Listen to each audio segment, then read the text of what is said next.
I request you all to please turn off your cameras.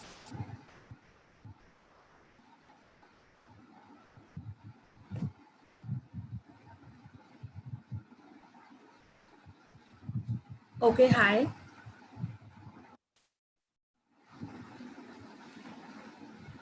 Hi guys, I'm Aditi and I will be taking you today's webinar. So welcome all of you. I'm sorry there was an inconvenience. You had to shift from this link. So I request all of you to please put down your cameras because otherwise your internet will become slow. If there'll be too much of the cameras on, the session will go slow. And even after 10-15 minutes of introduction, I also intend to put off my camera. Okay, so I hope all of you can hear me well. So I am creating a poll out here.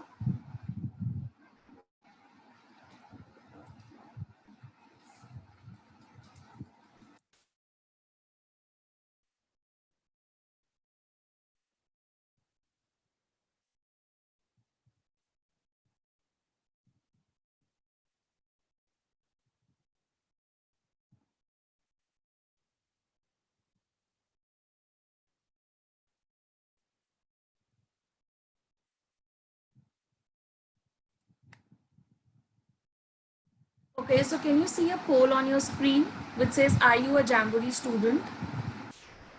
Please, if you can mark the answer there.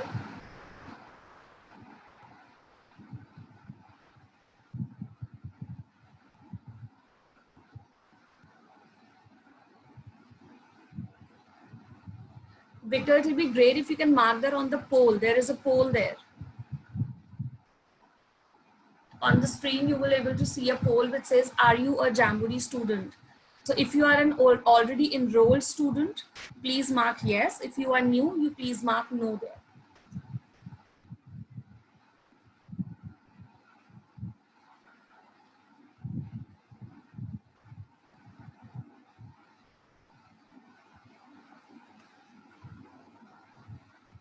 Victor, there will be, just see properly, there will be somewhere on the screen because already majority of the people have marked. There's only 10 people who have not marked the poll.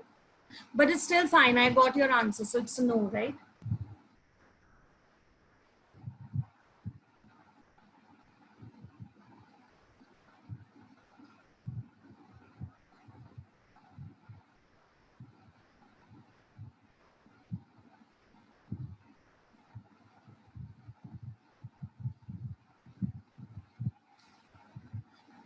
Okay then. So on that note, from this I can realize that, right, so I have ended the poll. There are raised hands, I'll come to that. Now from what I realized, 70% of you are Jamboree students here and 30% are not. So few things I'd like to first talk about how we're going to go about this webinar is, we all know it is about how do we score a 170 in our paper, in your math section. So the ones who already are Jamboree students might not want to waste time or might realize it's the waste of time if I go with the structure and all. But guys, as you can see, 30% of the people are new who may not have started their preparation yet. So it becomes important for me to even cover that portion. So some, let's say 20 minutes in the beginning, 15-20 minutes, I would spend on the structure of the paper and few very basic things about GRE. Okay, so that all of you comes on the same page somewhat. Secondly, I know there is an option of chat, but during this, guys, there are approximately 200 people here right now in the class. So it might not be possible for me to look at the chat within the while I'm speaking. So it will be really great. You cannot hear me?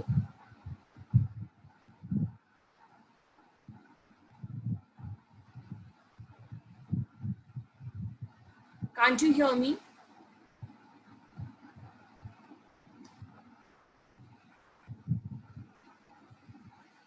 Okay, thank you guys. See guys, yes, I wanted to come to this point next.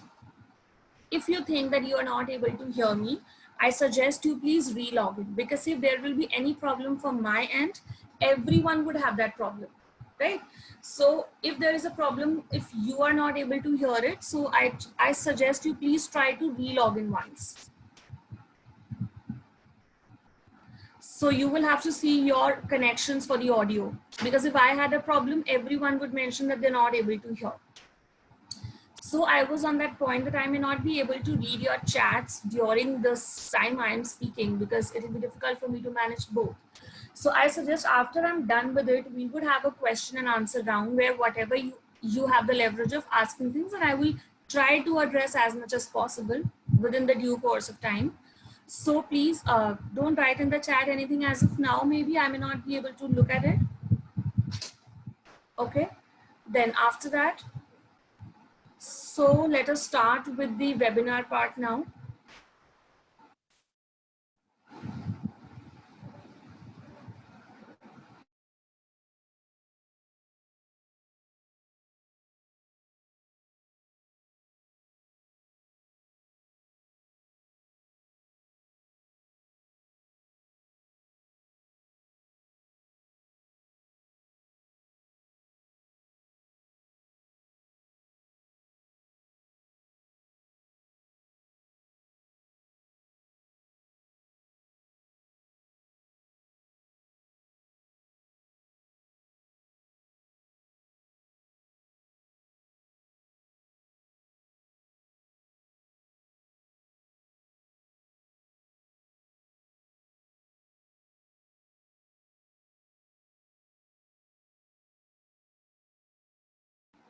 Okay, please do not write anything here,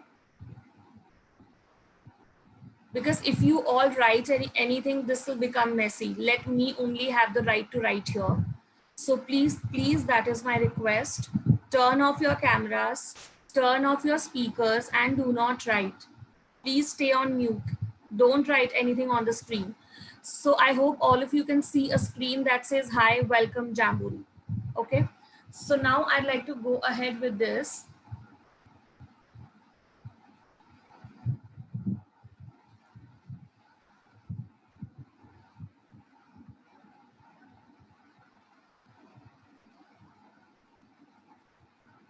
So now the main question lies here is that why we are here, right? Now, if you see, as I can see the data, 70% of the people are already into their preparation and 30% are new. So the today's webinar mainly focuses on that how can we score a 170, that is your maximum marks in quant section.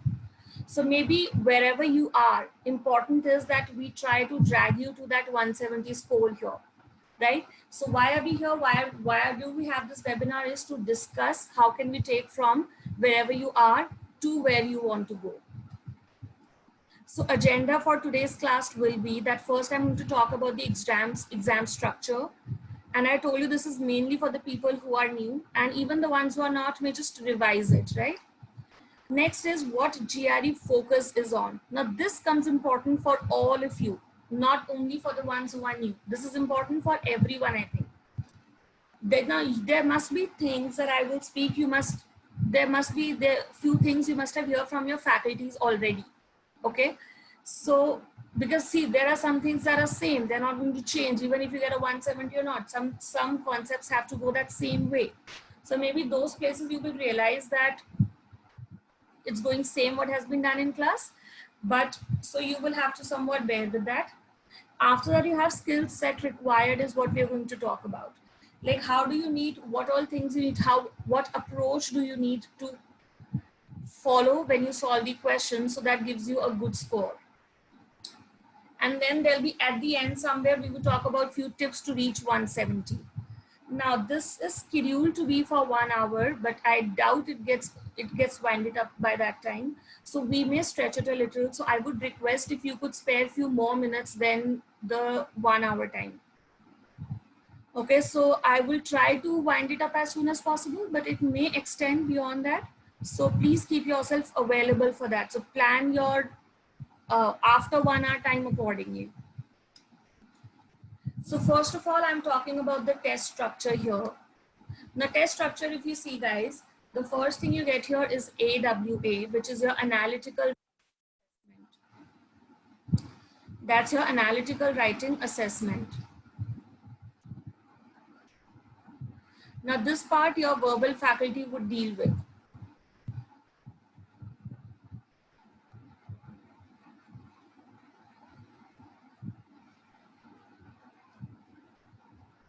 Just a minute.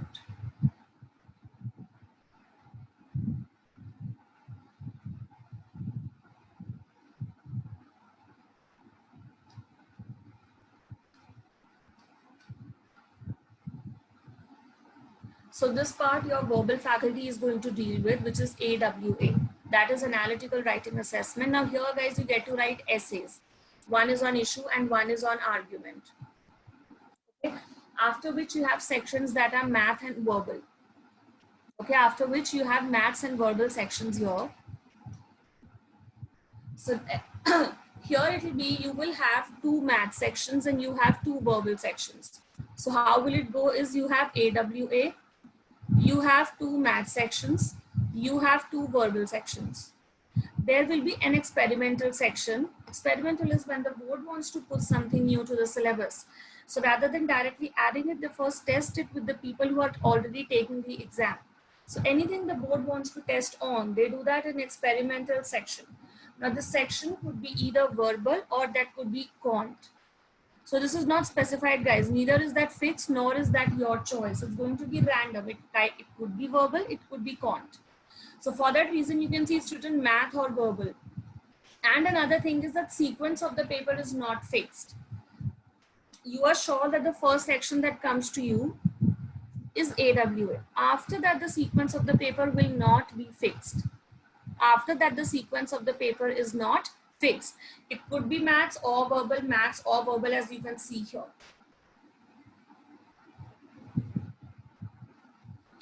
So now if you see, there is another thing, it says there are 2 essays, issue and argument, and for each essay you get a time of 30 minutes.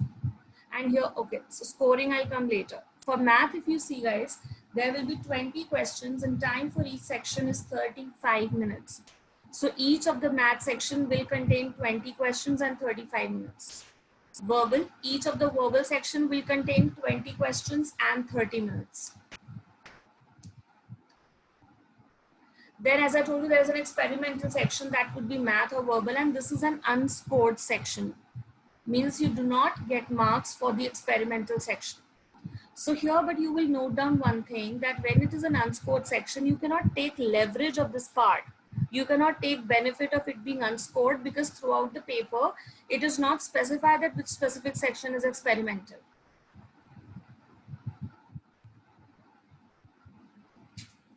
So in your paper, it will not be given that which specific section is experimental. Okay, so the very first section coming to you could be experimental or the last could be experimental. So you would not know that. So it being an unscored section, you cannot take leverage of it. The next thing is the paper is adaptive. Adaptive as in it is a section adaptive paper. So what are adaptive papers? It's where your performance decides the difficulty level of the paper. Such papers are called adaptive, where how you perform decides the difficulty level of the paper. So that is like if I have one, let's say I got the first section of quant. The 20 questions that are going to come to me are fixed. The questions are not adaptive, but the section is. Now, however you perform in the first section of math will decide the level of your second section of math. So how you perform in a math section will decide the level of your next math section. So that is why we say it is a section adaptive paper, where your performance decides the difficulty level of the paper. Okay, so this is how it is, that section adaptive paper it is. So it becomes very important for you to do each and every question very carefully, because only then would you have a higher level next time and you can target a higher score. I'll be coming to that part. Since the webinar is for the 170 score, it is very important that we attempt each and every question from the beginning very carefully, because it is adaptive. Adaptive means, okay, let's assume there are 5 levels in your paper, level 1 being the easiest and level 5 being the hardest. So if I don't do level 1 question right, I will not get level 2. If I don't do level 2, I will not get level 3. That's how the adaptive works. And if you wish to target a 170, it means you should reach the highest level. And when you have to reach the highest level, what is important is that you start from the very basic. So basic should also be right. So please don't think that I have to practice only hard level questions. right? Because it is going to start from the lowest level. And if I make mistakes in the lowest level, it will not, the hardest level will not even come to me. And when I cannot see, when the hardest level can't come to me, there is no point, there is no way that I can get a 170.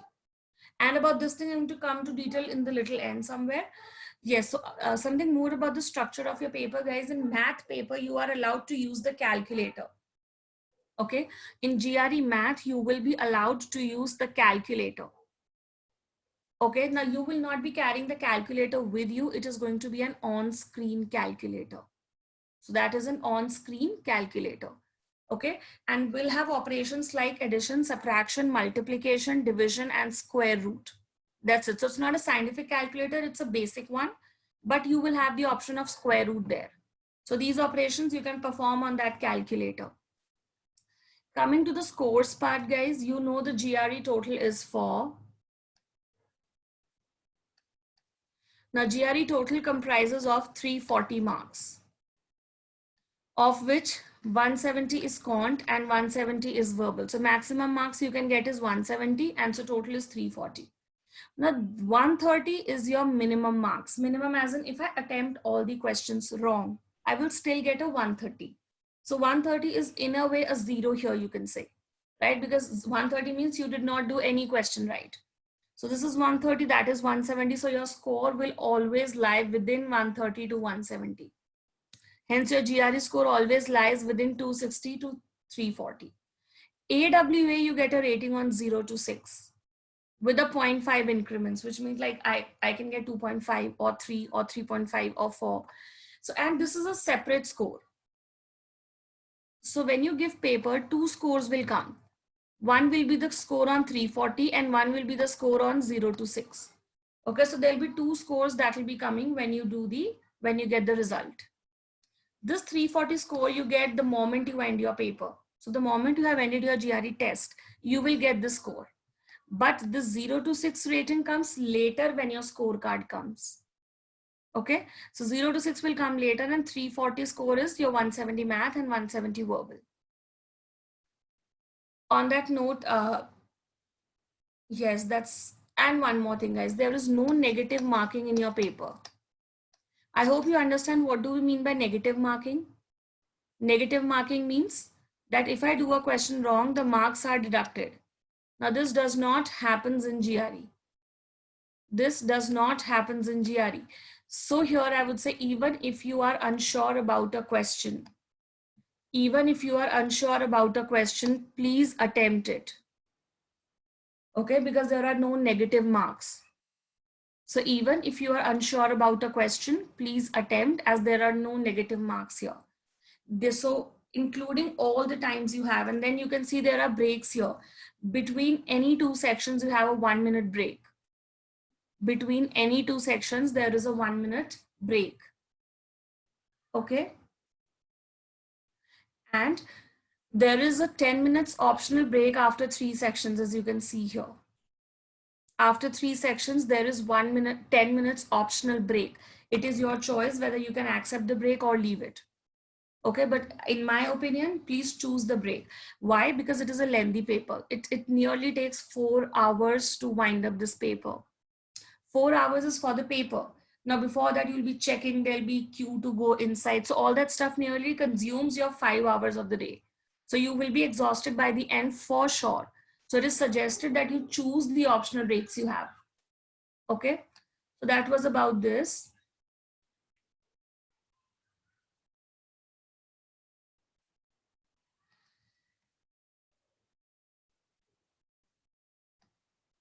Then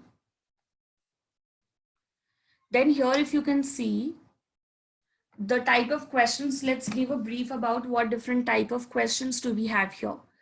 Now, these are the type of questions you will see in your paper. One is quantity comparison, multiple choice. Multiple choice question, you will have 2 types of it. See.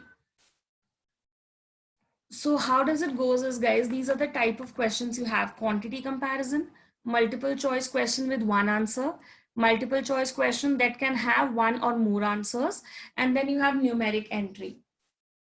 Now, Each of your math section will have these questions. 7 to 8 questions in one section are from quantity comparison. About 2 to 3 questions per section is numeric entry. Rest all the questions are in the form of MCQs. Okay, so quantity comparison, I'll give you an example soon. So let's first talk about multiple choice question. So we all know what is a multiple choice question. There will be a question, there will be options, you have to mark one answer. So when you have one answer multiple choice question, you will have to mark only one answer. But then there are another type of MCQs also where you can mark more than one answer. Okay, so, and how would I differentiate between those is, when you will see an MCQ with one answer choice, the options will be written in ovals, right? Like this.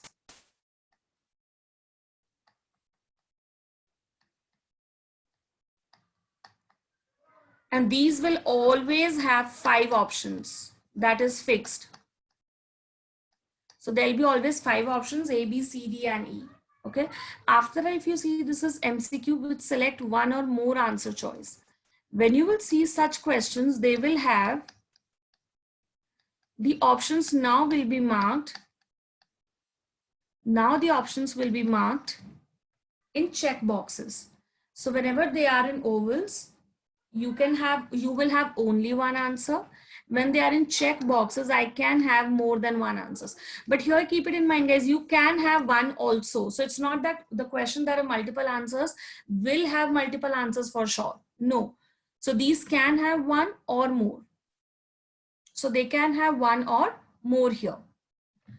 Now, when you have this, and such question, as I told you, will always have 5 options, wherein these questions will have minimum 3 options and maximum it can go to any limit. There could be even 10 options here. So we are sure that minimum are going to be 3, maximum can go ahead. The next questions you have is numeric entry. If you see here, what are numeric entry questions? Numeric entry means a question. Guys, please do not write anything on the board. Please don't write anything on board. Now, the next type of questions you have is numeric entry. What happens in a numeric entry question is a question will be given and there will not be any options given. A question and no options. So you have to write the answer. Write means you have to input the answer through the keyboard. So there will be a question and no options. Now, the last type of question I'll cover is the quantity comparison question. Pretty important because these are the questions that look easy. These are the questions you haven't done before. And these are the questions that are 7 to 8 in one section. And these are the questions you generally students make a lot of mistakes here. Why? Because they look easier. Okay.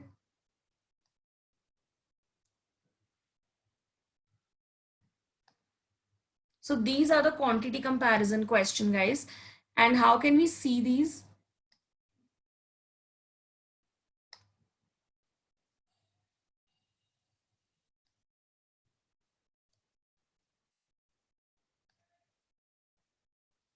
Okay, now if I give you a question like this. So that is how these questions will appear. X and X square, for example. That is how these questions appear. 2 quantities will be given to you in the paper. How will you mark the answer? If you think that always quantity A is greater, you will mark A as the answer. If you think always quantity B is greater, mark B as the answer.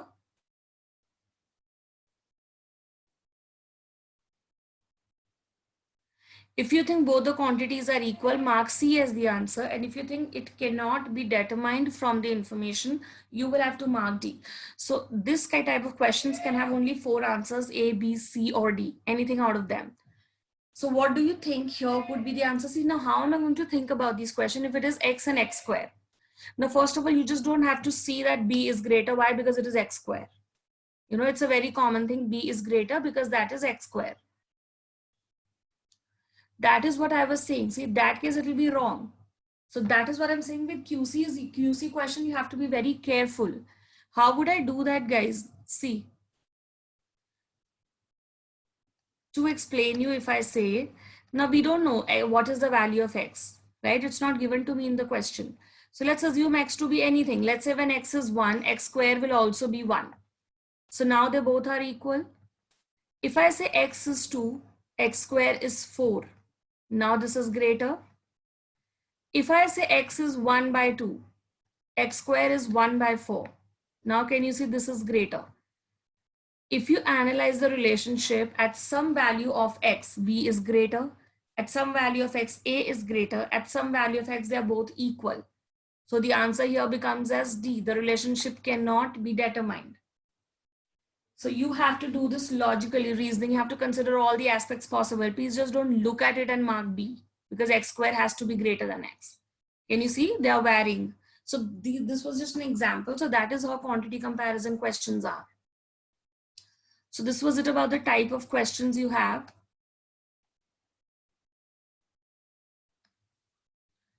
Now let us come to this part. What does GRE focuses on?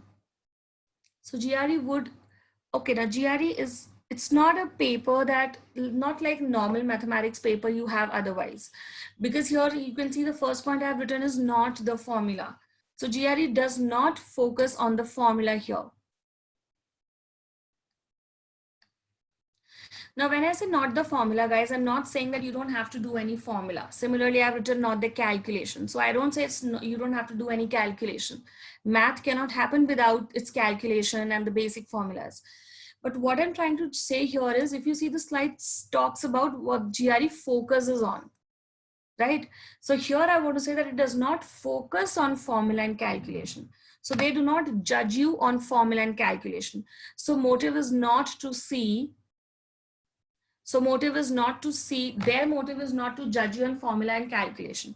So while you prepare for GRE, you do not have to mug up lots and lots of formulas. That is not what they want you to do. Okay. For example, if I'm talking about area of a triangle, they expect, or I expect you to know that it is half into base into height, which is pretty basic formula. Beyond that, they don't want to do any. There's Hero's formula, right? They would never ask you that. Same goes with the calculation. With calculation, a very simple funda is, if you see, they are allowing you to use the calculator. This itself proves they are not interested in your calculation, right? So it is neither the formula nor the calculation that they are interested in or they judge you on. So I'm not saying you don't have to do these two, but you don't have to focus on preparing formulas and calculations. Now, when it is neither the formula nor the calculation, what is it that is important? What is it that is important, guys, is the language here. This is the most important things, and the people who are already preparing for GRE would know this by now. What I mean by that, see, language or how well you interpret the question or decoding of the question is the skill set required to master a GRE math. Okay, so if you target that high score, you should be very, very specific about the language, about the interpretation of the question is very important. Okay, by language, I mean how well you decode. So in your GRE question, guys, you will never see a question that has, okay, so you will never see a question that has a language or that has a part of it that is not required to solve the question. They will not unnecessarily bother you with giving extra information in the question. Never would they do that, because every word that is written and every word that is not written is very important. Every word written or not written is very important. So what is not written, you will not assume it. What is not written, you don't assume it. Even if I draw something like this, it looks like a square. Okay, let's say it's a geometrical question and it looks like a square. But you will not assume that it is a square. Why? Because it's not given in the question. So if something like this is drawn, but not given that it is a square, you're not supposed to assume it. That is what they say about the language. So every word they have mentioned or they have not mentioned in the question is important. You will not miss anything written and you will not assume anything not written. Okay, so that is about the language. This is the core skill set you need to master a score of 170. Similarly, it says how well you interpret the question is very important. I will come to this. Let's take an example for that.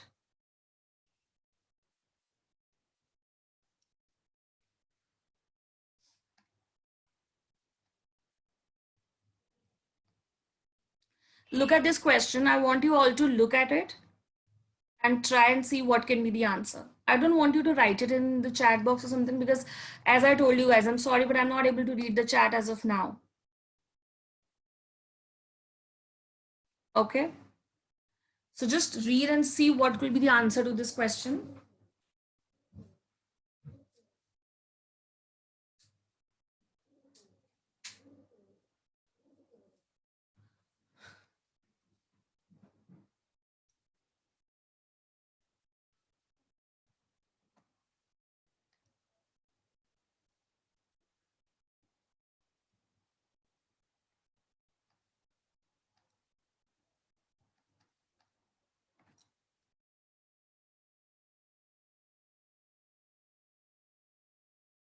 Okay, so I have told you, please don't write anything on the screen, guys, please. Now let us talk about this question. It says that area of the two shaded parts are equal, which means this area is equal to this area, right? So now we need to comment about quantity A says area of unshaded region and area of shaded region of the circle. Okay, so we need to comment about this area along with this. Now here, if you see answer to this question, first of all, let me tell you is D. Relationship can't be determined. Now, reason behind it is sometimes people mark C as the answer, considering both the regions are equal. Okay, some of you might think that C is the answer, considering that the both regions are equal. But that's not the case. Why? Because if you look at the question, guys, nowhere in the question is this mentioned that this is the center of the circle. If you see, nowhere do they mention that this is the center of the circle. Now, since it is not given that this is the center of the circle, I cannot assume that to be.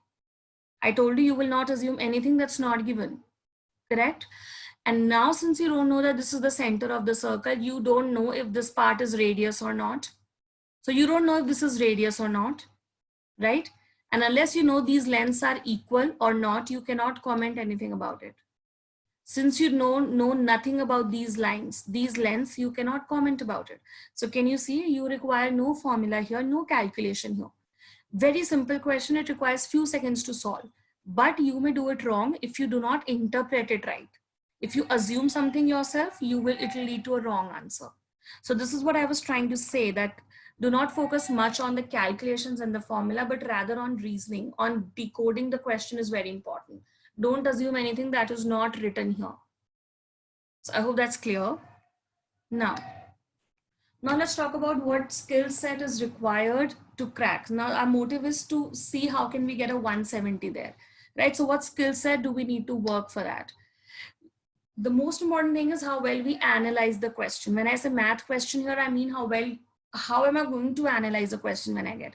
First of all, I need to know my basic concepts, right? So when you have to do a math question, what do you need is you need the basic concepts. That is, of course, I don't think I need to take up anything on that. Basic concepts are important. Then understanding the question. Like I told you, you decode the question well, that is really important. That is most important, guys, how well you understand the question. And the third and the most important thing is approach. Because now it is like you know the concepts, you have understood the question, but then it is important how you solve it, the most important part, right? Not by just understanding the question, can I do it? That's the beginning, right? The most beginning is that I know the concepts. After that, the next thing is I understand the question in the right manner. I get what they're trying to ask me. Now, once when I'm done with it, now the most important part of the test comes. That is how you solve it. How do you approach the question?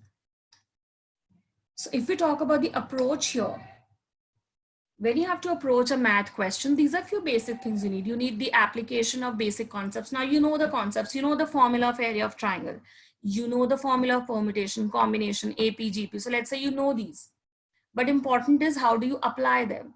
If I do not know how to apply the concept, there is no point of knowing it. And how will I get to know the application of basic concepts is through the practice, right? Only by learning the formulas, you can't solve a question.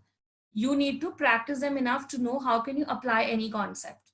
So this goes for formula and basic concepts both.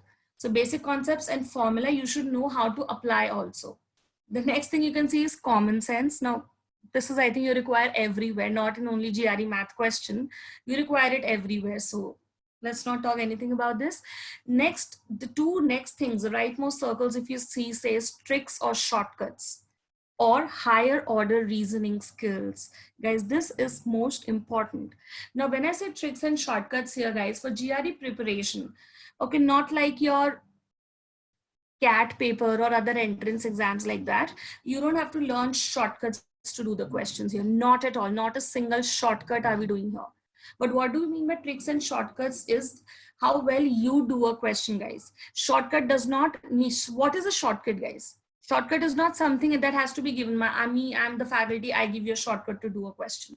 That is not the only shortcut. Shortcut is if you can do a question in a smarter way, if you can perform the calculation smarter way, that is also a shortcut for you, right? So tricks and shortcuts and the reasoning skills are very important. By both these circles, I mean how well, how smartly can you do a question. I will take few examples to show you that. And the next example I take is I will tell you how can you do it without applying good reasoning skill and how can you do it little smartly. Now, when I'll explain you that, it's not a shortcut I'm giving you, but it is like your reasoning skills, how well can you have.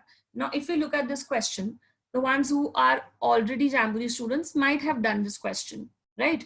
But to the others, and even if you have done it, you look at it once again, guys. So I am waiting for 2 minutes. I'll just pause here for 2 minutes. Guys, just read the question and try it. If not, even if not solving it, maybe you can think in your mind, how would you solve it? And then I can take up.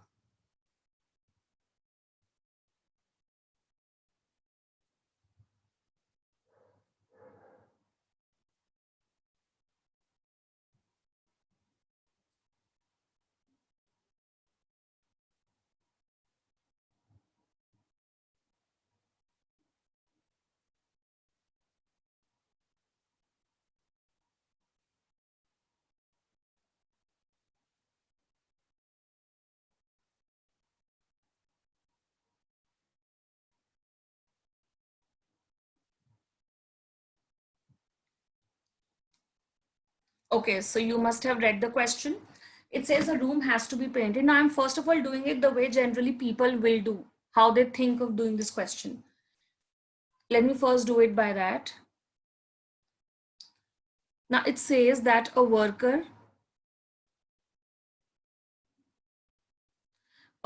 does, a room has to be painted and a worker A does 1/3 of the work. A room has to be painted.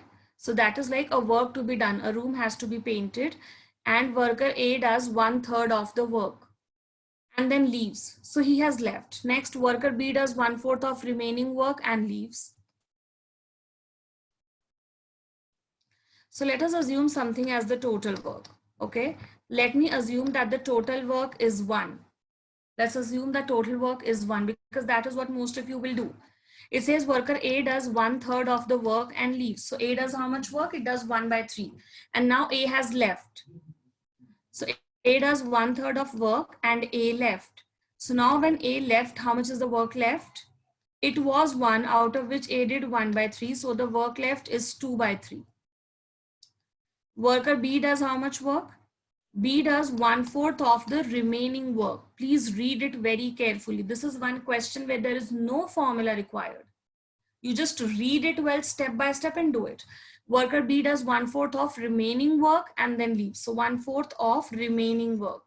So remaining work is 2/3. So worker B does 1/6 work. How much is the work left now? Before B, 2/3 work was left, out of which B did 1/6. So now the work left is half. So please do not subtract this 1/6 from 1. What you will see is before B, it was 2/3, of which B did 1/6. So that is what is left. Now worker C does 1/5 of the remaining work. C did 1/5 of remaining. Remaining was 1/2, so and left. So now if you look at the work left, before C it was half, out of which C did 1/10. So now the work left is 2/5. Now question says, read the question, what is it saying? What fraction of the room still needs to be painted? Now it does not end here. They're asking you what fraction of work. Okay, so when they're saying fraction of work, that means you will need to take something in the numerator and something in the denominator. So now it says what fraction of room? That means out of the total room, how much is still left to be painted? Now you know total room, that means total work was 1. How much is still left to be done was 2 by 5. So that is how you'll find the fraction. And hence you will get the answer as 2 by 5 here. Okay. So this is how you will do this question. Now, if you see this question only focuses on language, you just have to read, because what most of the people do here is they do 1 by 3 plus 1 by 4 plus 1 by 5, subtract that from 1. But that is not what you're supposed to do here. All right. So you have to go step by step, read it carefully and do it. So this is how you will get the answer. But then here also, guys, this is a very lengthier way of doing the question. Can you see how many calculations you had here? You had these many fractions to solve. Solving fractions will always take much more time than solving an integer value. Okay. So here, this is not the right approach I would go with. This is not the method I would want you to do this question with, because otherwise it will take you about 2 minutes to solve this entire question only. Okay, so how would we go with this question now? Now here, if you see, guys, whenever there is a percentage in the question, whenever there is percentage in the question, what do you assume the total as? We all know we assume total work as 100, right? Whenever there is percentage, you assume total work as 100. Why do we do that? Why do we take total work as 100? Now, it is not because it is fixed, it's a rule. It's not that. You can assume 1 there also. But when you assume the total work as 100, it becomes convenient for you to solve, because solving 30% of 100 is very easy, right? On that same note, I would like you to note it here and listen very carefully.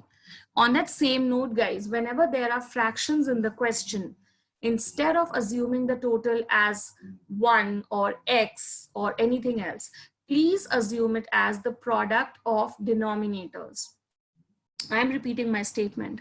Whenever there are fractions in the question, instead of assuming the total as 1 or x, please assume it as the product of denominators. This will reduce your calculations. So now I'm going to do the same question with that. Now, if I assume that, let's assume the total work as product of denominators. What different denominators do you have in this question? It is 3, 4, and 5. And so their product will be 60. 3, 4, and 5, and the product comes out to be 60 here. Now let us solve the question. It says A does 1/3 of the work and leaves. So now when A left, how much is the work left? 60 minus 20. B does 1/4 of remaining work. So now when B left, how much is the work left? C does 1/5 of the remaining work. Now when C left, how much is the work left? 30 minus 6. So what fraction of the room still needs to be painted? So it will be what fraction of the room? So total room was 60. How much is still left to be painted is 24. Out of the 60 total work, 24 is still left.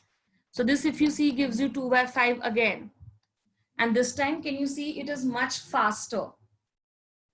So can you see it is much faster this time? So that is how you can do this. Now, this is not a shortcut, I would say, but this is a smart reasoning, smart way of solving. So please keep it in mind, whenever there are fractions in the question, I'm not going to assume total as 1 or x. I would assume it as product of denominators. So these are a few minute things. If you're applying question here and there, they'll save a lot of time. Okay, then.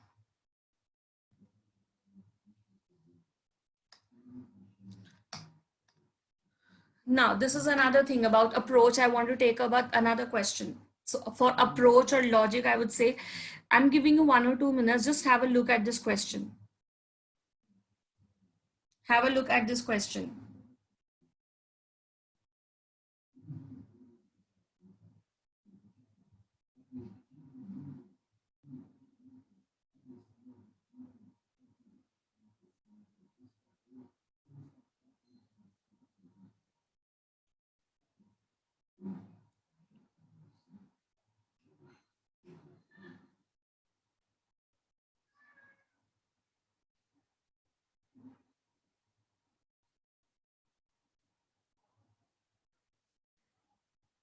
Great.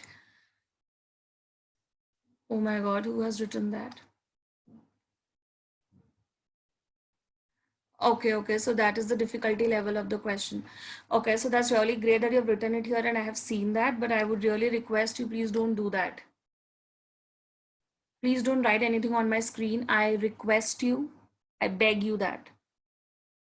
And about the difficulty level of the question, guys, okay, so there are no fixed difficulty levels as such, but the previous question that was, I would say it medium. It was not easy, it was not hard, it was medium. So is this that is on the screen right now.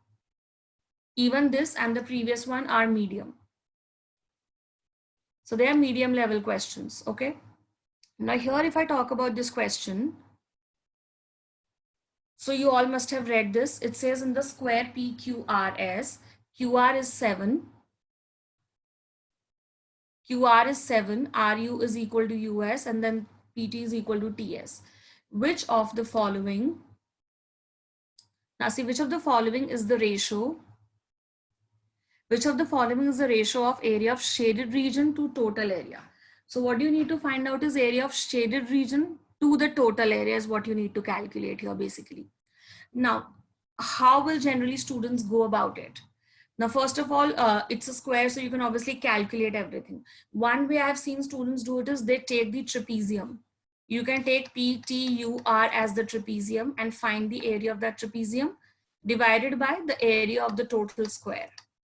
So side of square is given that it is given to you that these are midpoints, so you can easily calculate those things, right?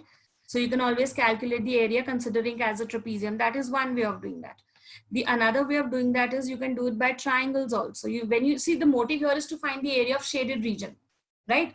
So shaded region you can also calculate as triangle PSR minus triangle TSU. Can you see, if from PSR I subtract TSU, I will get the area of shaded region, right? And how can I get this? PSR will be half into, area of a triangle is half into base into height. Now here you know that this side is how much? It is 7, it's given to me. Right, so it's given to me that this is 7. It's a square, so this has to be 90 degree. When this is 7, this is also 7. So this becomes half into base into height.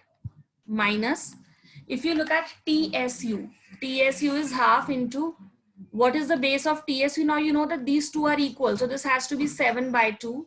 And even this has to be 7 by 2. So half into base into height. Divided by, because you need to find the ratio of shaded region to the total area. So shaded region here is this. Total area means area of a square, which is 7 into 7. So you can simplify that and you will get 3/8 as the answer. If you simplify this, so this approach is still better than this one.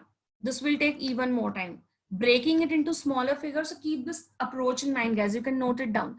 Whenever you see geometric question, and when you have geometrical figures, big geometrical figures, it is always suggested you break them into smaller parts.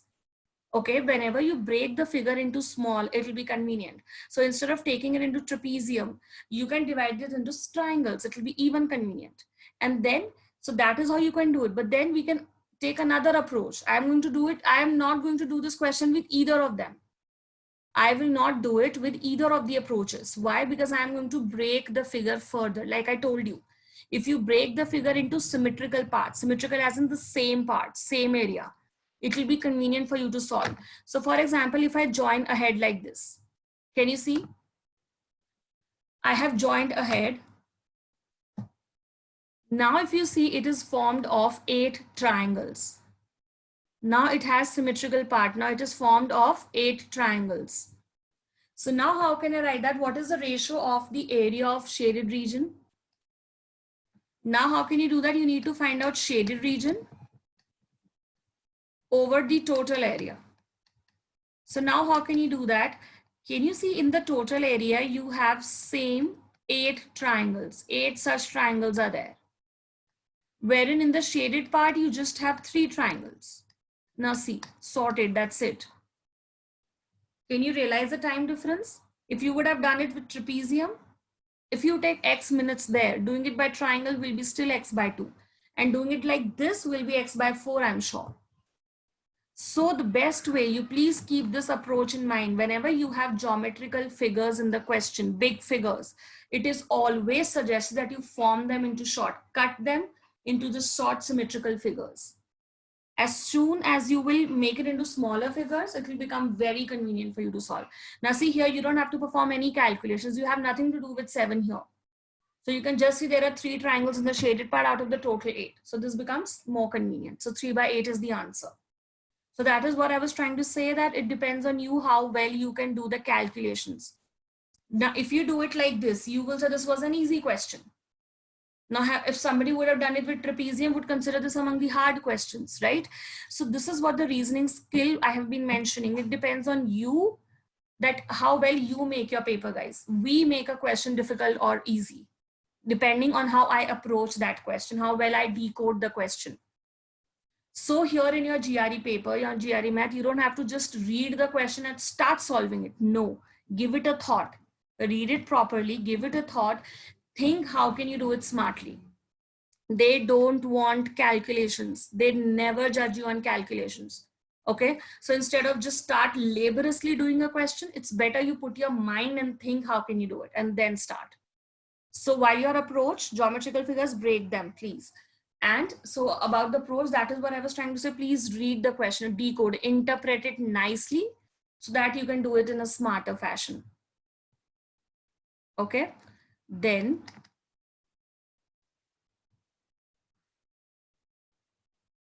here if you see, 1 minute.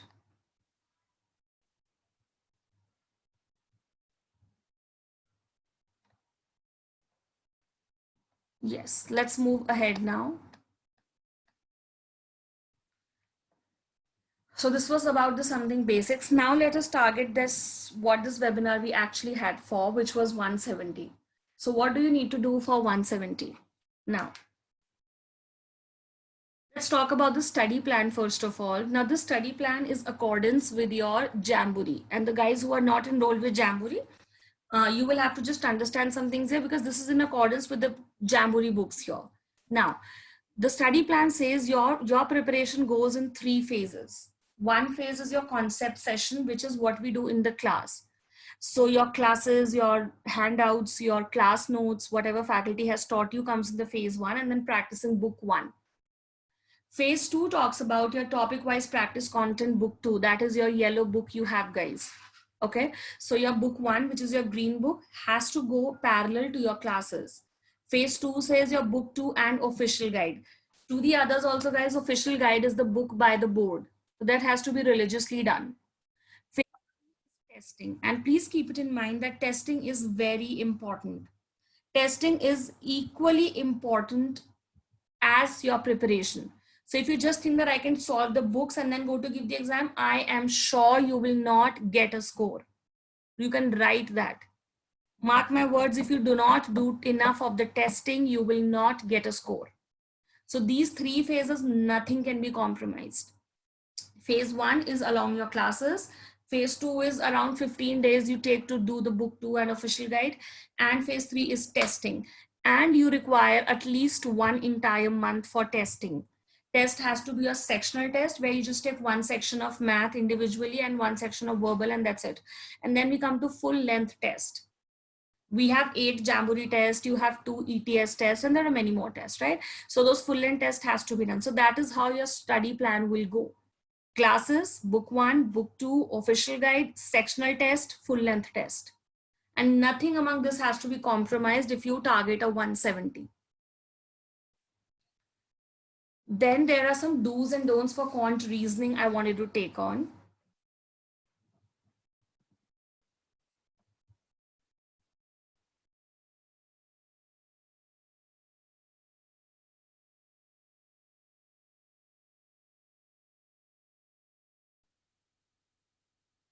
These things I want to discuss because we specifically, let's talk about this thing, GRE math here. So these do's and don'ts, if we say, the first thing says practice timed. Okay, now when you will start preparing, nobody will ask you to keep a clock and then do the questions, right? Initially you will do like that, but that is not the way you should go to give the exam. So while you do your books, it is fine that you do without timed. But once you do test, it is very, very important that you do timed practice test and then go ahead for your exam. Because I can vouch on that, I'm 100% sure. Testing is very important and testing has to be timed. So if you have not practiced enough of the time set, you will not be able to give the exam. You will just come out and say, I was so distracted by the end. I could not focus for 4 hours. These are the answers you'll be saying later, which is not sensible, right? So this becomes very important for you that this has to be a lot of timed practice has to be done for sure. Then the next point, if you see, says figure out weak areas. Now, why do I write this? Figure out weak areas means you can see that the one who is targeting 170, when you target 170, so you will have to raise your level up, right? That's the maximum score possible. And I expect that when you want to reach to 170, that means you have done enough of the concepts and book practices. So you must have worked on your basic concepts, your formulas, your practice, your books, right? After that is when you will try to target 170, right? So it's not that you on the day one, I can think I want 170. It has to be a step-by-step process, of course. So first you work on your basic concepts, your books, accordingly do the test, and then you can realize that, okay, now maybe I can target a 170 and let me work that extra mile.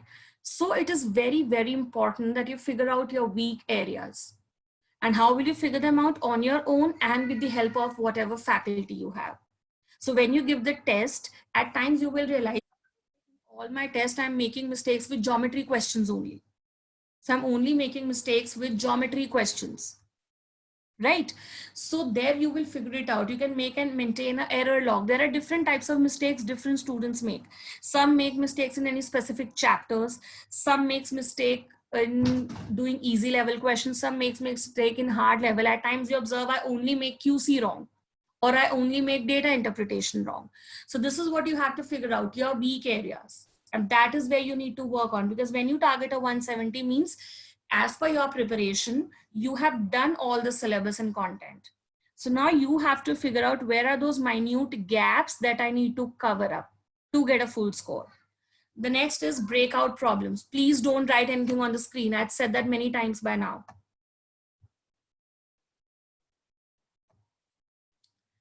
Next is breakout problems. Breakout problems means you will have to, okay, now this is very important, guys. Most of the students have this habit.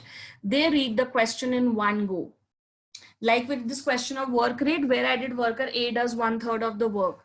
If you read this question at one go, if you just go it like this, in one go, let's say you did it, a room has to be painted, worker A does 1/3 of the work, B does 1/4 of remaining, C does 1/5 of remaining, what fraction of room still needs to be painted?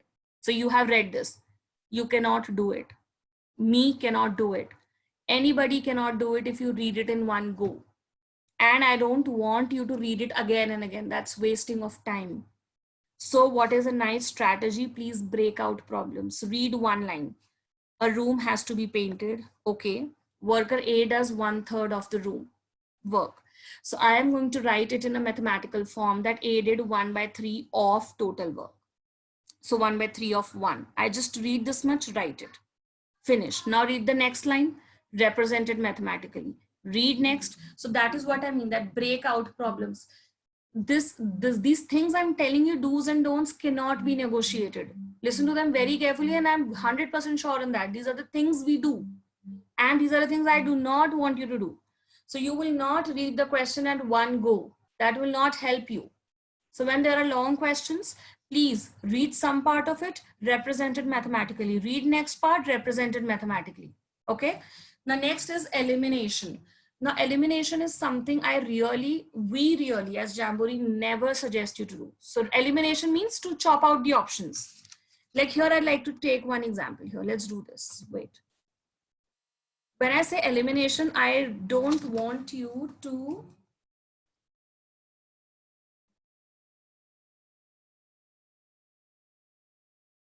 wait. Yes, I was saying when I'm talking about elimination, I don't want you to, please guys, stop trying things. You're doing something or the other on the screen and that is affecting my flow. Something or the other appears on my screen and that distracts me. Please, please stop trying things here. Yes, so if you look at this question. Okay, now before this thing, I like to take one thing here. I told you there is no negative marking. And so I said you that please attempt every question. So I said that you have to mark each and everything here. In your paper, you have to mark each and every question because there is no negative mark. Now let me say this question has come in your paper and you're not able to do it for some reason. Maybe you don't have time or whatever, but you're not able to do this question. But then you will recall that my faculty has said, please do every question for sure. And now you don't have time to solve it. So always suggested it that you solve. I repeat, elimination is not a suggested approach, but it is a backup approach for sure. So now what I'm going to see is, I know I just have 30 seconds maybe. I can't solve it now. And I don't know how to solve it. But I am randomly going to mark anything. So now I can apply the process of elimination. Process of elimination means I can think which of the options can definitely not be there. Elimination means when you know that this can't be there. So now it is that I don't know what is there. I don't know what is there, but I know what is not there, right? So I can do that. And how would I do that? Look at the options, guys. This says 3 by 4. Look at this area. Can you think it is 3 by 4th region? 3 by 4th means it's like 75% of the area. So we can definitely say it's not 75% of the area. This option says it is half. 1 by 2. Can you say this is 50% area? Of course not. See, I understand we are not going by the looks of the figure. As I told you, never assume by looking at the figure. But when I'm not able to mark anything and I'm randomly marking anything, then I can apply such kind of strategies. It is definitely not half the area. I can see that. Similarly, look at this 1 by 4. 1 by 4 means 1/4. Can you see, is this the 1/4 area? No. Had it been this triangle, I could still give it a thought that this could be 1/4. I can't say that this is 25% of the area, not for sure. Now, these are the three options I'll get confused with. I can see, yes, it could be 1 by 3. It could be 1/3 of the area, right? And 3 by 8 also it could be. So I'll think it like this, it could be either of the two. So now see, when initially you were marking any random answer out of 5 options, the 20% chances were that you will get correct, right? Wherein now with the help of process of elimination, you are marking an answer out of the 2 options. So now you are getting correct is 50% chances. So that is how elimination can help you. Okay, so please, elimination is not a suggested approach, but yes, it can always be the backup approach. So if you are for sure not able to do the question, that is how maybe you can try. So marking 1 out of 5 and now you're marking 1 out of 2. So obviously it has more probability to be correct. So that is what I meant when I said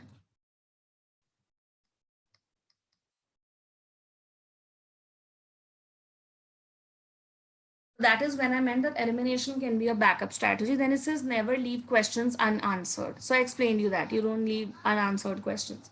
Stay composed, stay calm. This is very important. See, paper is for 4 hours. At times I have observed that students who are very intelligent, very smart, like we are sure that they will get a 170, 169, comes up with a very less score. And they themselves says that they panicked during the exam.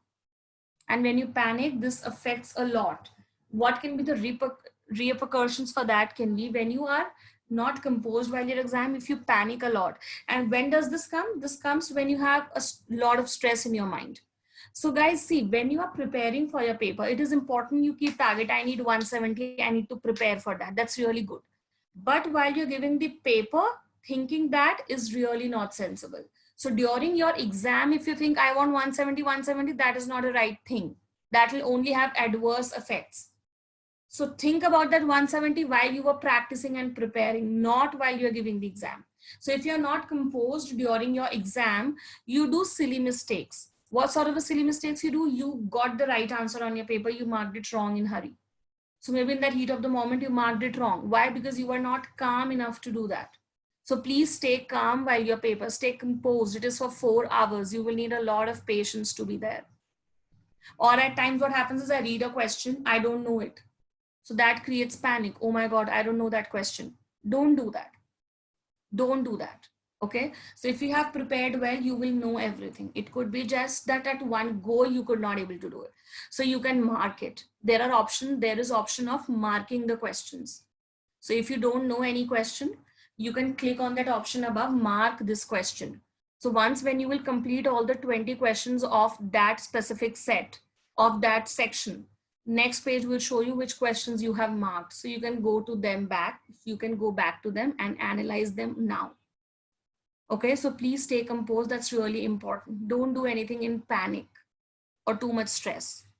Then coming to the don'ts here, it says, okay, now second point I'd like to cover here first. The more, the better does not works here, guys.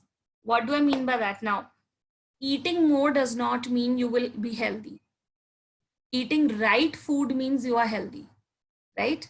You eat right food will make you healthy. Eating more will not.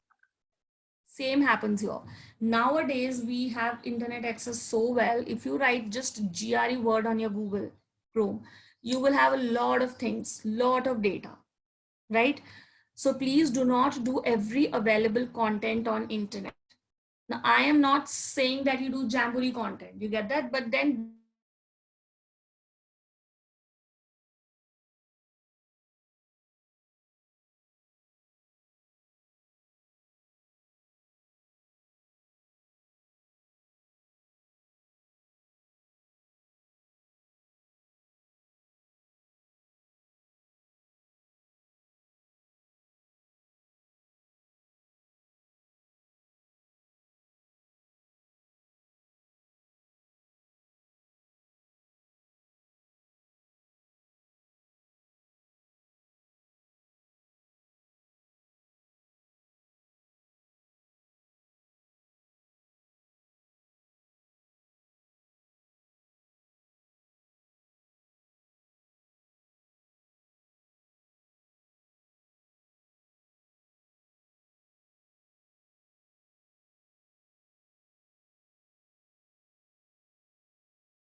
one minute, just give me 1 minute.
Guys, can you see my screen? Please write in the chat box. I'm looking it right now. Can you see my screen? See, somebody from the name of Vinod Kumar did something on my screen that his screen was shared here. Please, guys, please, please Don't piss me off. This is, I mean, this is really sad. I've said hundreds of times, don't do anything on the screen. Why do you want to break the flow? It's not that I've learned something and we're just dictating, right? That breaks the flow. Please, I humbly request you, do not do anything on the screen. Just listen what I'm saying.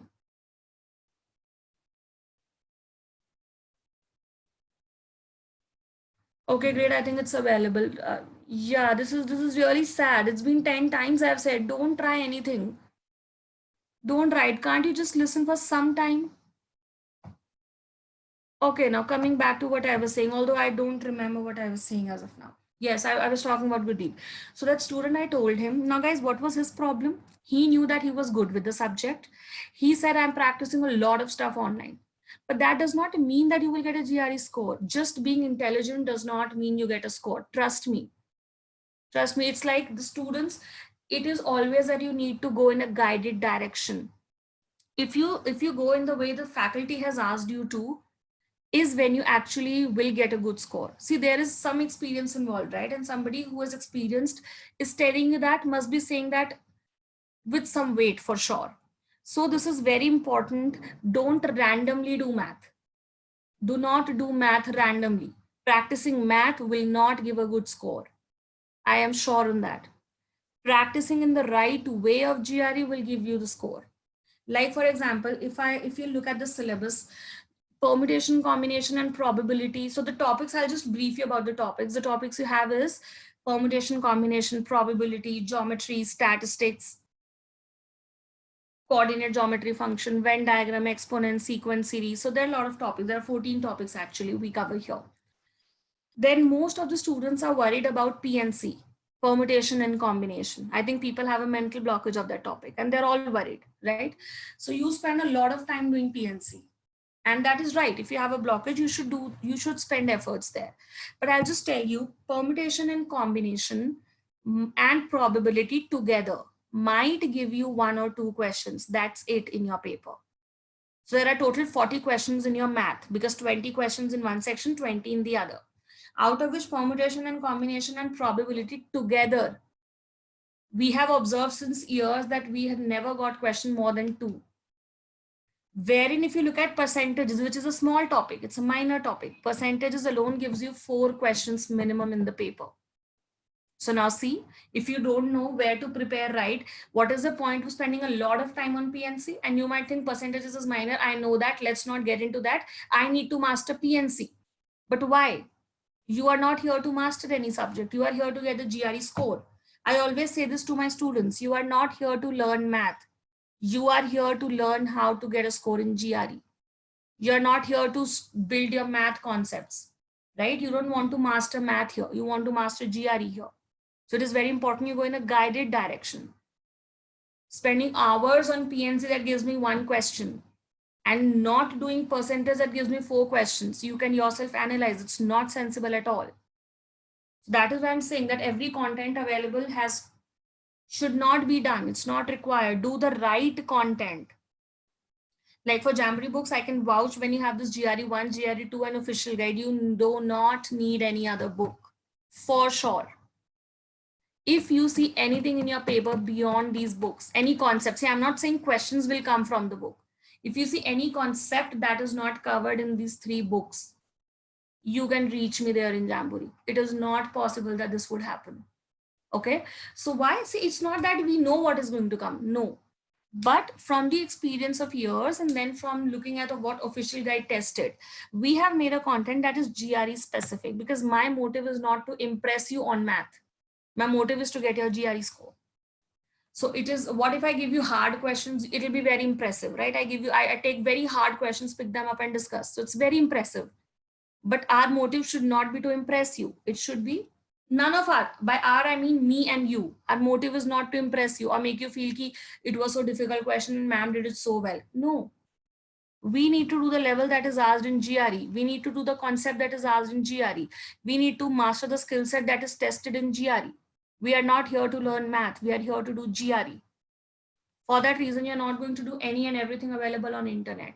Please go through the good books and only do them.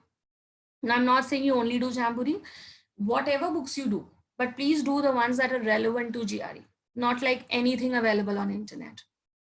The next point you read here says, do not underestimate a question. Now, which means do not underestimate a question. At times, what happens is, guys, question looks very easy. Like if you see the example I took where quantity A was X, quantity B was X square. That looks very easy. People might quickly mark B. But did you see it was D, it was not B? So please keep it in mind, any question that is asked is judging you on something for sure. So please spend some time, think about it and then mark. Don't do that in a hurry. There are questions that when you see, you feel like laughing. Oh my God, what is this asking me? But please look at it and read carefully, because here I would like to share one information. As I told you, paper is adaptive, right? Adaptive means difficulty level will change. Listen to this very carefully. In section 1 of your paper, in the first math section, they will judge you on level 1 to level 5, all the sections, all the questions, right? So that is how they'll make the next section adaptive. However you performed in the first.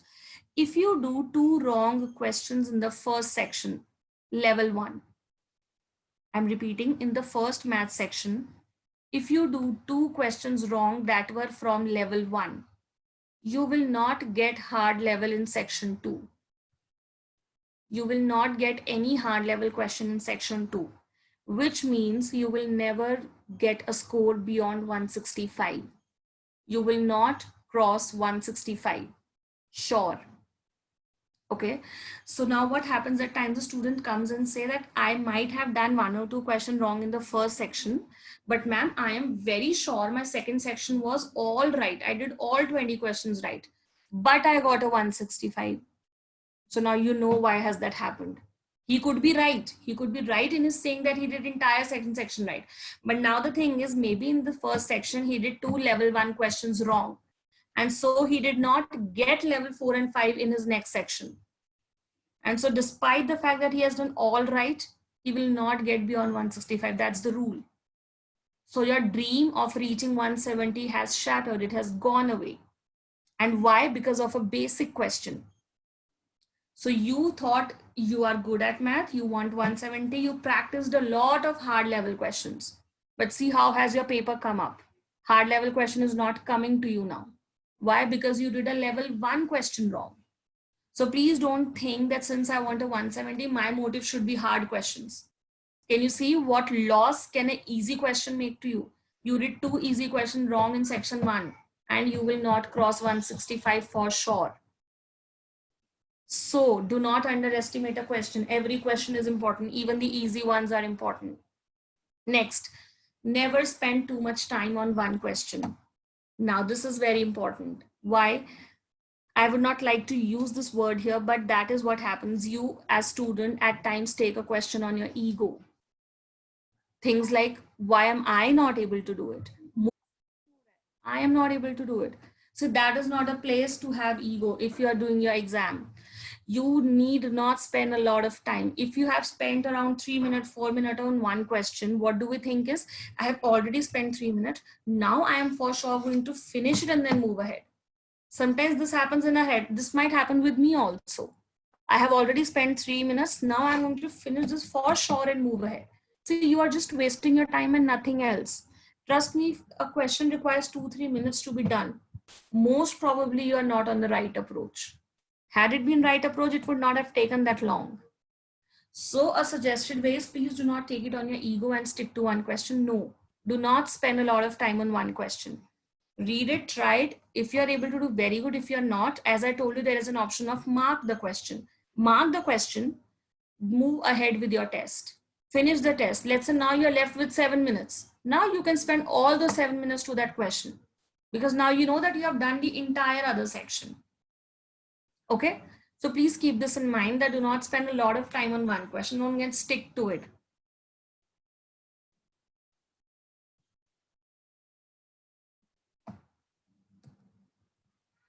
Now, before this, okay, there are a few more things I want to talk about. There is data interpretation in your paper. This is a very important part I want to take up. There is a data interpretation in your paper. Data interpretation means graph, pie charts, tables and stuff. So where there will be a data given in the form of a table, pie chart or a graph, based on which you have to answer few questions. Okay. Together, out of the 40 questions, around 8 questions we expect in data interpretation, 7 to 8, which means approximately 20% of your paper is data interpretation. 7 to 8 questions you get. So this is very important, guys. DI is something at times, why am I picking this up? Because I have seen students taking it leniently. They say it's a graph thing, I can do it. But in GRE, graphs are not that easy. They are very important. Why? Because 20% of your paper is DI, 7 to 8 questions. It's a huge number. So you please have to practice a lot on DI. Do not think that data interpretation means free marks. Even if I don't practice, I'll go there and do it. No. The level of DI is not that easy here in GRE. So you need to practice a lot. And there is one very important thing. Why am I saying DI is important? Now I'll tell you guys, 169 score in math and 170 score in math, they are both same.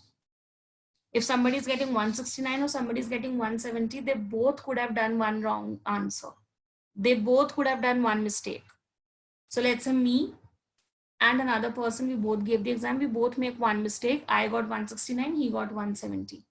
Reason could be as the paper is adaptive. It matters where did I make the mistake, where did he made the mistake. Did I make it in first section or did he make it in second section? So on that, it will depend that we get a 169 or a 170. Okay. So because it's adaptive.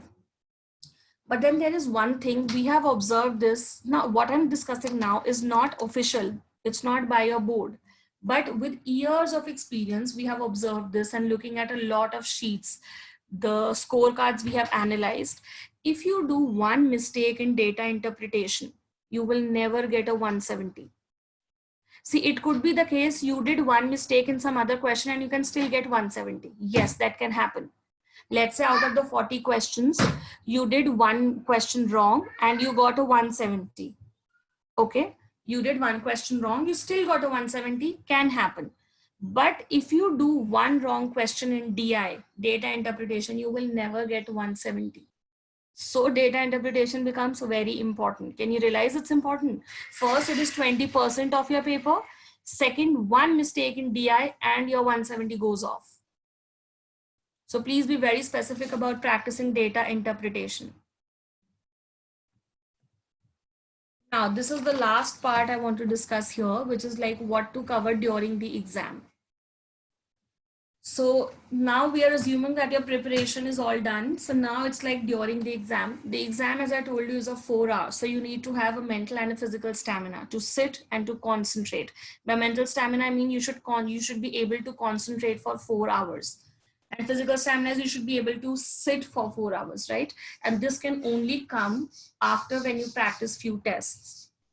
Okay, so this will only come once you have practiced the test, enough of the test. So please, testing is very important. Do not just do the books and give the test, your actual exam. Between that, you need a 1 month of testing for sure, so that you form enough of the stamina to sit. Next thing I've written QC, quantity comparison question. Now what happens at times is, like if I take an example of x and x squares, same. First of all, we say quantity comparison question has to be done reasoning. Do them with the reasoning. Don't plug in values and do. We don't suggest that, right? The ones who are already preparing will know. Your faculty does not want you to put the values here. But then there will be some question where you have to put value and there's no other choice. So don't do it like this, guys. At times what students do is they take x as 2, 3, 4, 5, let's say. So this is of no help actually. Can you see? This is of no help. So it is not logical that in quantity comparison you try for 3 positive values. No, you will try for 1 negative value, try for 0, try for positive, and try for a value between 0 to 1. This is where it will change. 99% of the cases will be covered under this. So if the relation has to change, most probably it will change among these. So instead of doing all these positive values, let me take 1 as -1, 1 as 0, 1 as a positive value, and 1 between 0 to 1. So now you will observe, you will get different relations. So this covers all the categories where, so I'm not saying this is 100%, but yes, 99% this cover all the cases where the relations may swap. So please, instead of trying 3 negative values or 3 positive values, try 1 negative Try keeping it as 0, try positive, and try something between 0 to 1. Most of the cases will flip here. This is really important. A lot of cases flip here.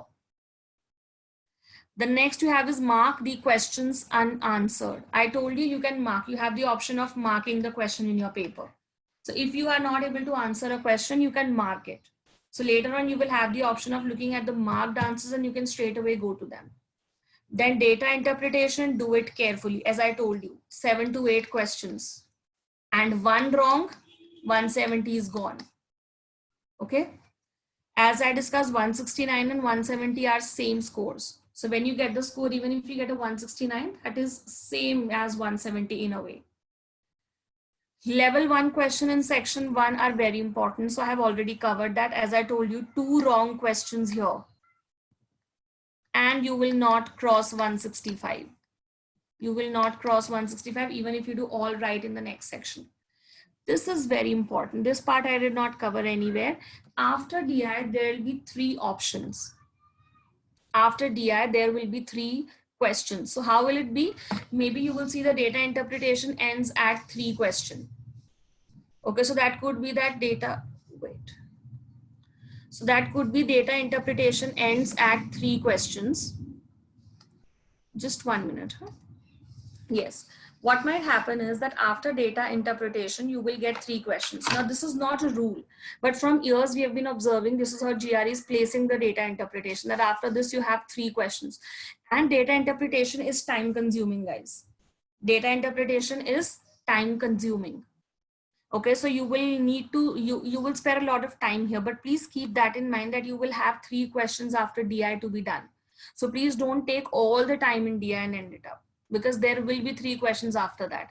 And most probably out of these 3 questions, 1 will be on percentage, 1 would be on geometry. And geometry is something that is time consuming. So please keep yourself, that is your mind and time available, that DI is going to be exhausting. I'm saying you will get exhausted doing 3-4 questions on DI, and it will consume a lot of time in your section also. So please keep your time accordingly, that after that DI, 17th question of DI is over, you will still have 3 more questions, out of which 1 would be geometry, 1 would be percentage, most probably. That is how it has been observed. Okay. So you will need time there also. So please don't consume all the time in DI. Leave at least 5, 10, 5, 7, 8 minutes after that also, because you will need for the next 3 questions also. Okay. So after DI, there'll be 3 questions. So keep that in mind. On that note, that is it from my end. So if I just give a quick recap of that, please be very specific about approach. Okay. Language interpretation is very important. Don't do a lot of stuff, rather do the right work. And then there are a few things you can see on the day of exam, you can keep it in mind. So on that note, that is it from my side. Let us know.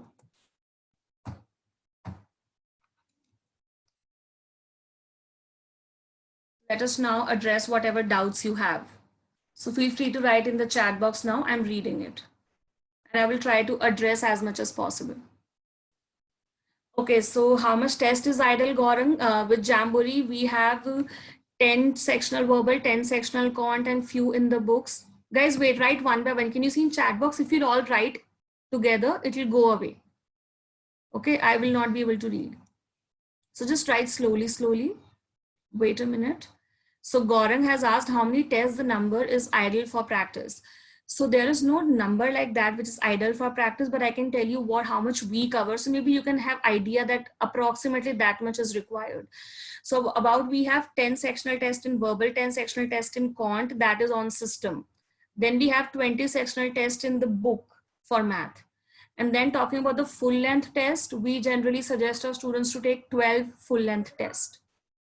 So we have 12 full length tests. So around 15 to 20 days for your full length, 10 days you practice sectionals. So that is what is guided to do. So maybe then you can have idea that what is the general number. Now after that,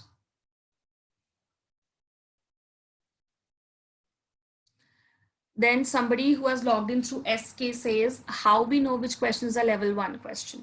This is nice. What you can ask is, see, you can never specifically know that which is level 1. And while giving the test, I would not want you to think that also. Please guys, when you're giving your actual GRE, don't think that which level could this be. Don't get into all those stuff. Do every question carefully.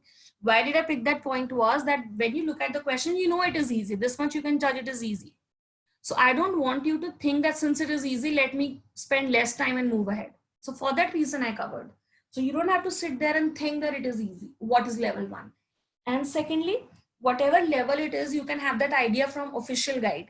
Guys, when you have this official guide, this is the book by ETS. ETS is the board that conducts your paper. So they have written they have given the questions as easy, medium, and hard. Okay. So they have given the questions in the form of easy, medium, and hard. So there maybe you can have idea. When they say easy, medium, hard, if you read the questions from that book, you can get idea what do we mean by easy, what do we mean by hard. Okay. So they have given that there. So they have given that there. Just give me 1 second.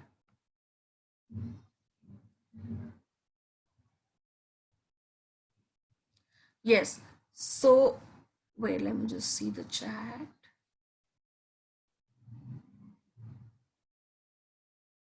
Yes. So I was saying there they might know that, oh, there are a lot of questions. Wait. So I was talking about how many questions are level 1. So from that book, you can have idea what are easy questions, what are hard questions. Okay.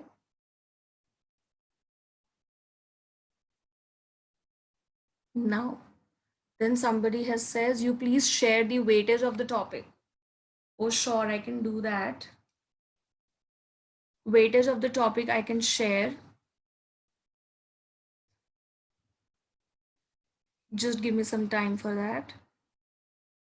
I would write that down for you. Okay. Then you have, somebody has said, ma'am, I have a question. When should I give GRE considering the current situation if I prefer giving it offline? Okay, Simran, you have asked that offline you cannot give, but in the current situation of COVID-19, you have this privilege. ETS now gives you privilege to give the exam online. So from your home, you can give the exam. So through artificial intelligence, they will keep an eye over you, like maybe you don't cheat or something. So those parts are taken care from their end. So you have the option of taking online GRE exams nowadays also from your home, but offline is not possible. Pratik, you're asking, does GRE get tough in the second time? What does you mean by that? You mean the second section, or second time means what? Second section will be tougher. Yes. However you did in the first section will decide the level of your second section. Let's say you did not perform well in the first section. That second will become easier. Okay. Then second will become easier.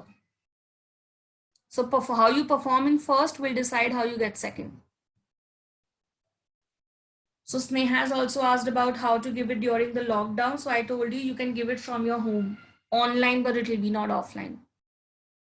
Anshuman has asked me topics which are important and least important. Okay, there is nothing like least important, first of all, because the session is about 170. 170 means you cannot make one mistake, means you cannot leave a single concept. So please, you should not be asking me what is least important. But yes, about most important, I tell you, is geometry. Geometry, expect 7 to 8 questions from geometry. Statistics, around 4 to 5 questions. Coordinate geometry, around 3 to 4 questions. Data interpretation, about 7 to 8 questions. Number system, again 4 to 5 questions. Percentage, around 4 questions. So these are the ones that are more important.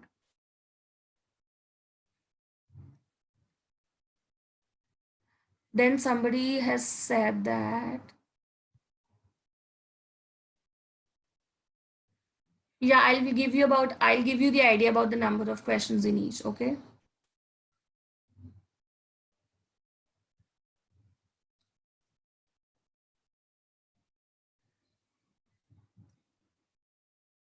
Yes, Skand, you had asked me that you need to connect to me. So Whosoever is your point of contact in Jamboree, you can ask them. They would share my number or email ID with you. I'd not like to share it here. I'm sorry. But Iskand Sharma, you had asked to connect with me. So whosoever is your point of contact in Jamboree, maybe the center manager you talk to or whoever, please ask them. They will provide you with my details. Okay. Then after that you have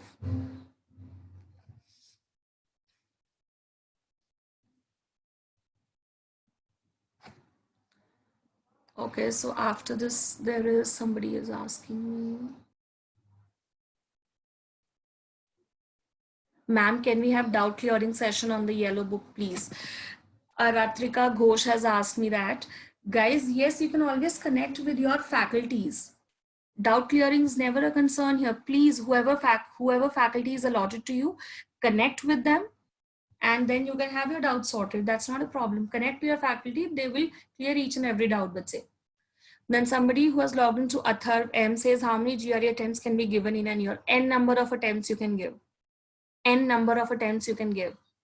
And whichever score you wish to send to the university is only sent. Your previous scores are not sent. So for example, I took GRE, I got 320, but let's say I want 330. I gave it again and I got 315 this time. So I can still send 320. That's not a problem. And the university will not know that you have taken the other time also. Okay, so to the university, only that score goes. To the university, only that score goes, which you wish to send.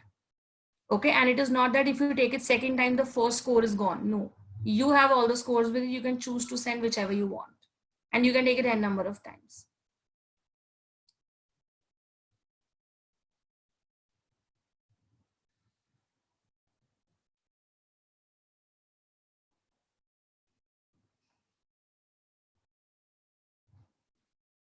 Okay, there are other questions. There are a lot of questions actually.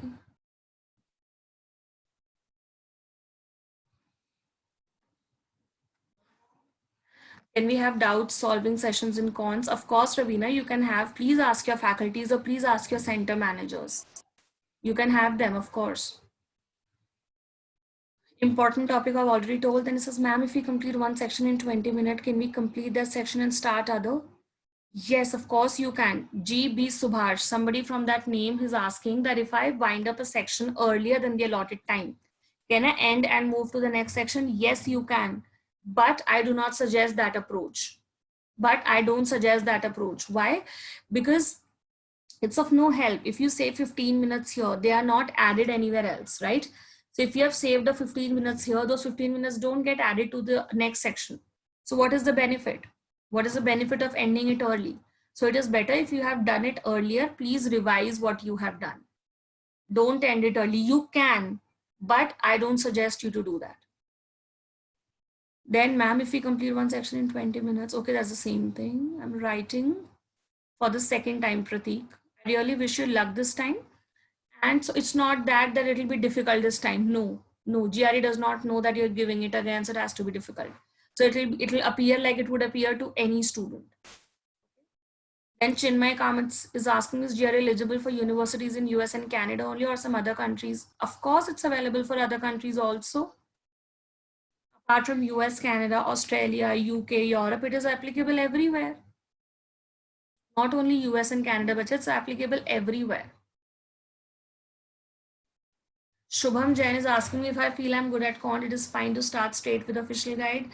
You can, but official guide does not provide you enough practice, guys. The entire book will have what about 60, 70 questions and they are not enough. So you can start, but that's not enough. Please repeat the weightage. Weightage I will write. Okay, once I'm done with the concerns, I will write the weightage on the screen. Then you can take a screenshot of that. How to practice for verbal? I am clueless as you are. Somebody from SK has written that. How to practice for verbal? Clueless, guys. Please. And the type of QS with weightage. No idea about verbal. I'm sorry.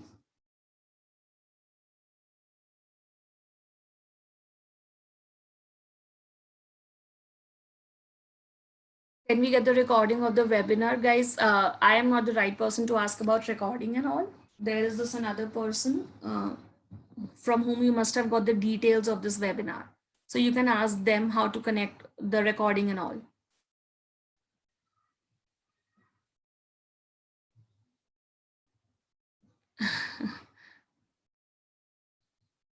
I would like to know the number of types of questions, please. I told you, somebody from F, Alauni, has asking me that. I told you there are 4 types of questions: numeric entity, quantity comparison, multiple choice with one answer, multiple choice with multiple answers. So these are the 4 types of questions. So somebody, Simran, has said you prefer giving it offline. So then you'll have to wait for lockdown to get over, bache. Right now, there is nothing happening offline. See, you all know we all can't move out of the house. So how about the paper? Then it says also how to practice for analytical writing. As I said, no idea, as clueless as you. So please, you'll have to contact some verbal faculty for that. Okay, Anshuman, I am from Delhi, so not specific centers, so it's different centers one can visit. Can you repeat the weightage? Sure, I will write the weightage. Keeping in mind the admission process should be deadline to attempt GRE. I think I'm not the right person. Maybe you can talk to admissions counselor for those. Admission related queries, you can talk with the admissions department of Jamboree. Ma'am, while giving the test, how much of the question paper? Okay, Aritra Joy, you can take one question at a time. One question comes on your screen, click on the next, and the next question comes. Click on next, next question comes. So to have the feel of the test, you can write on Google ETS Power Prep Test. ETS Power Prep, POWER PREP. So ETS Power Prep Test, and you can try. Although I don't want you to try the questions, please, it's a very important test. Do not waste it. But to have a look and feel of the paper, you can just see. Okay, guys, you can see ETS Power Prep and you can have look and feel of how the paper comes. But don't solve the question. That is a very important test. Don't waste it randomly. Ma'am, where are the sectional tests? Divyam, few are in yellow book. You will find 14 sectional tests in your yellow book. Okay, there are 10 tests for math, 10 tests for verbal that you will have to go to the center to give them. I understand these days you can't, but they are at the center. You'll have to go to the center to give them. And otherwise, there are 14 sectional tests in your book. Important topics I'll write, but say, how much time is it required to study before we give our GRE exam? So idle time is 100 to 120 days, which is like 3 months. 4 months, I'm sorry. The idle time is 4 months. Why? 1.5 to 2 months for your classes. Okay. 15-20 days after your classes. So it's like 1.5 months is your classes, or 2.5 months is your classes. That depends whether you have weekdays or weekends. So after your classes are over, 1.5 month post classes is required. Okay. So whatever classes you have, after that, 1.5 month, 15 days to do book 2 and official guide, and the last 1 month for testing. So approximately 3 to 4 months is the ideal time to give it test. Here also keep it in mind, the more the better does not work. Not that if I prepare for 8 months, I'll get a better score. No. The ideal time is 3 to 4 months, not less, not more.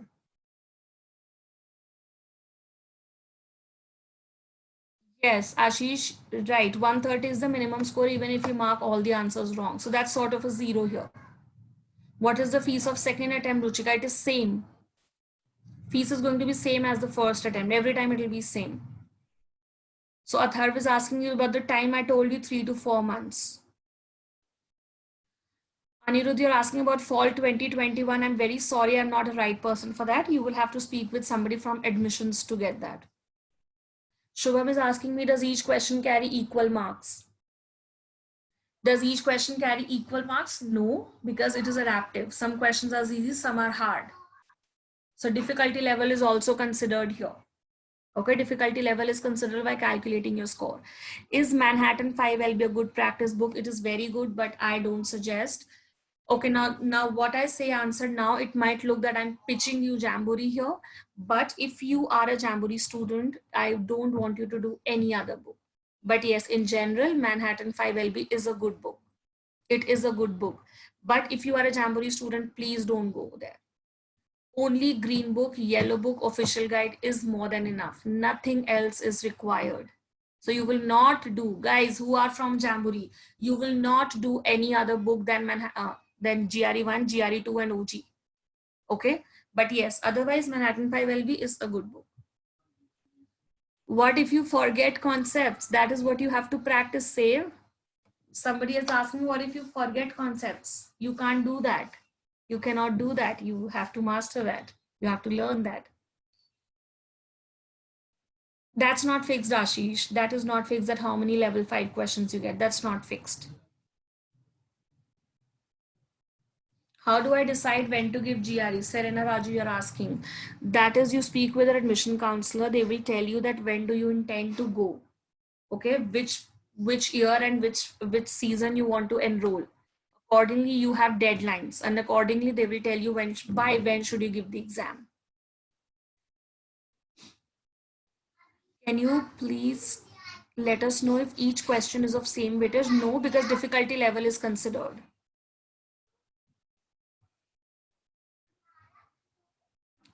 Okay, so with that, I think now questions are only repeating.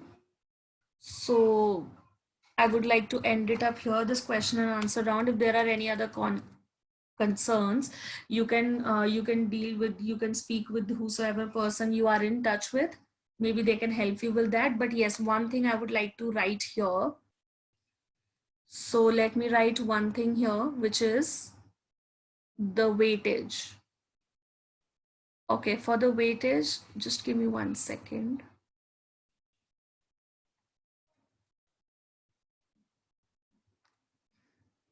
Let me see that.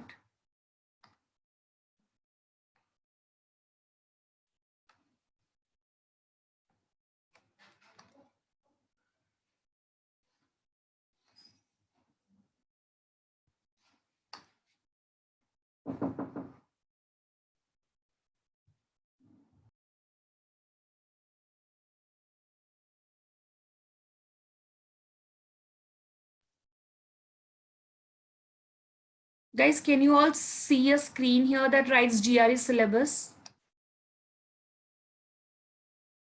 Can you see GRE syllabus? So now let me write what you're asking me to. The most important is your geometry, 8 questions. So this is out of the total 40 questions. Okay. This is out of 40 total questions. Because in math, you will have 40 questions in total. DI is 7 to 8. Stats is, okay, 4 to 5. Coordinate is 3 to 4. PNC probability combined is 1 or 2 questions. Percentage approximately 4. Number system approximately 3, 4. Interest I can expect 1. Exponents 1. Venn diagram 1. Sequence series 1. Equations and ratios I can have 2 probably. About 2, 3. Inequalities and absolute values, I shall expect around 3 to 4 questions. So this is the weightage. And this is approximate, guys. I would like to mention here, ETS, your board does not specifies that. Okay, your board does not gives a specific this thing. This is what is observed over the years. So this is the observed pattern. Your GRE, your ETS board does not specify as this. This is on the observed pattern.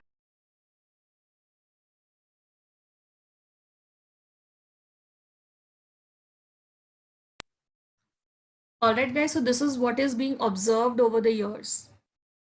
So one or two here and there can always go. On that note, I would like to end this webinar. Thank you all for attending. So I hope this was some value addition for you. Thank you.